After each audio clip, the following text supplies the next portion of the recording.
हरे भरे जंगल में एक बहुत ही चंचल बंदर रहता था जिसका नाम था माखन। माखन अपनी हरकतों के कारण पूरे जंगल में मशहूर था।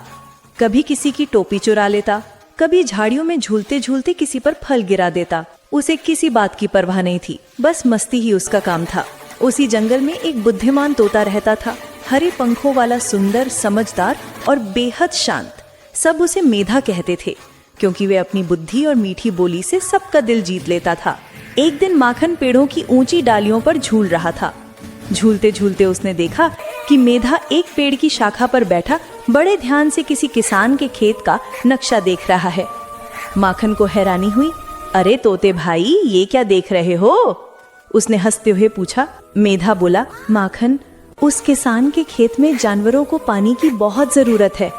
मुझे लगा कि जंगल में हम सब मिलकर उसकी मदद कर सकते हैं। माखन ने मुंह बनाते हुए कहा, क्यों भाई, हमें क्यों चिंता करनी? किसान हमारा क्या लगता है? तोते ने शांत भाव से उत्तर दिया, भले ही वे हमारा कुछ नहीं लगता, लेकिन उसकी फसलें सूख जाएंगी तो जंगल के कई जानवर भूखे रह जाएंगे। हम सब एक दूसरे पर निर्भर हैं माखन, दूसरों की तकलीफ समझनी चाहिए। माखन को ये बात कुछ खास समझ नहीं आई, लेकिन उसे तो बस रोमांच चाहिए था। उसने कहा, ठीक है, अगर इसमें मजा है तो मैं भी चलूंगा। मेधा मुस्कुरा दिया।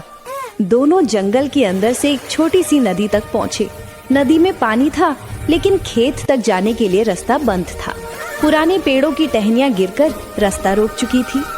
मेधा ने कहा, अगर हम रास्ता साफ कर दे तो पानी खुद बहकर खेत तक पहुंच जाएगा। माखन को ये सुनते ही उत्साह आ गया।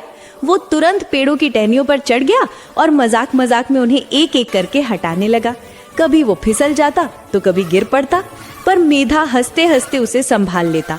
घंटों की मेहनत के बाद रास्ता साफ हो गया। पानी बहने लगा जैसे किसी ने उसकी राह खोल दी हो। खेत तक पानी पहुंचते ही वहां की मिट्टी ने राहत की सांस ली। जल्द ही फसलें फिर से हरी होने लगी। किसान ने ये देखकर खुशी खुशी जंगल के जानवरों के लिए अनाज और फल रख दिए। माखन की आंखें चमक उठी। अरे, तो ये सब इसलिए हुआ क्योंकि हमने मदद की? मेधा ने सिर हिलाकर कहा, हाँ, जब हम दूसरों की भलाई करते हैं तो नेकी हमेशा लौट कर आती है।